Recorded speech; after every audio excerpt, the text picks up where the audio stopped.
Hello, everyone. Welcome to our session on managing difficult conversations. I'm Vanessa Moreno, and today we'll build confidence and skills to handle challenging dialogues effectively. Here's what we'll cover: what makes conversations difficult, self awareness and emotional intelligence, essential communication skills, the great model for structured conversations, practice through role play, handling resistance, creating a personal action plan.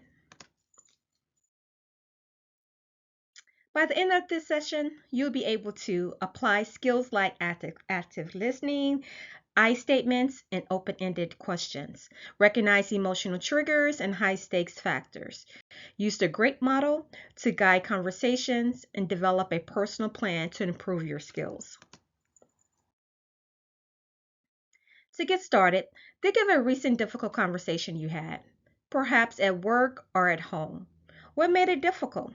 Was it the emotions, the stakes, or unclear communications? Feel free to share your thoughts in the chat or speak up. A couple of volunteers can briefly share their experiences. This reflection sets the tone for today's interactive session. Difficult conversations often involve high stakes like a job security or important decisions. Strong emotions such as anger or fear, which can cloud rational thinking, conflicting goals or values that create tensions. Lack of clarity causing misunderstandings, unresolved histories where past conflicts resurface. These factors can make it hard to listen and communicate constructively. Key to handling tough talks: identify your triggers. Words are situations that make you reactive.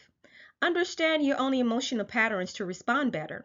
Self regulate by pausing and choosing thoughtful responses instead of reacting impulsively.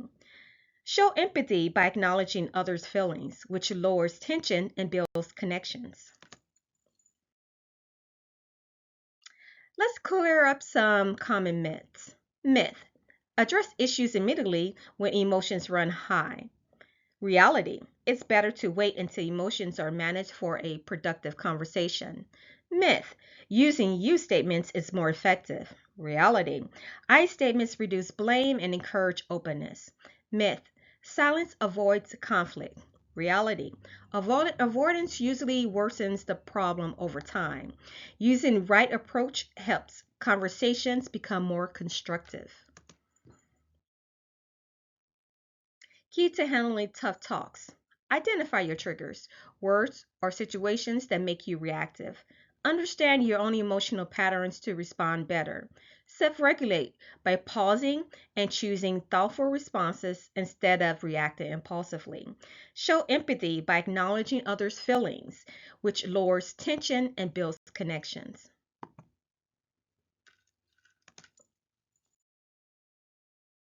Use these techniques. Ask open ended questions to encourage sharing. Maintain calm tones and open body language to de escalate tension. Express your feelings using I feel, when, because statements to avoid blame. Use active listening, paraphrasing what the other person says to show understanding. Pause and breathe to collect your thoughts. A step by step approach. Gather facts, focus on objective, specific information.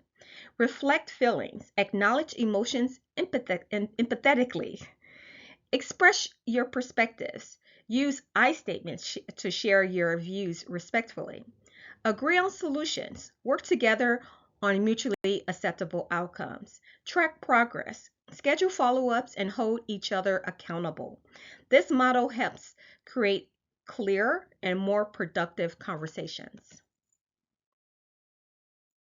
Now, we'll practice. In pairs or small groups, take turns playing roles of speaker, listener, and observer. Use I statements, active listening, and calm tones.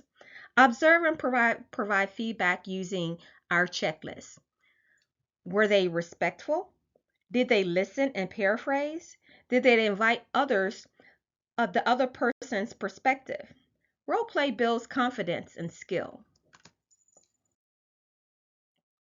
During difficult talks, you may face resistance like denial, anger or hostility, withdrawal or silence, deflection or blame shifting. Tips to manage this include stay calm and grounded, name the tension plainly, know when to pause and revisit later, seek support if needed, stay flexible with tactics but firm on facts. To wrap up, identify one difficult conversation you've been avoiding or want to handle better.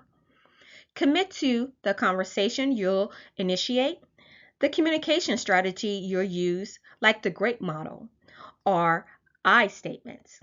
When you will have this conversation, using peer practice, reviewing tools, and seeking feedback will help you improve. Thank you for your participation. Remember, managing difficult conversation is a skill developed through practice, self-awareness, and empathy. Feel free to reach out for coaching or revisit the GRAPE model as needed.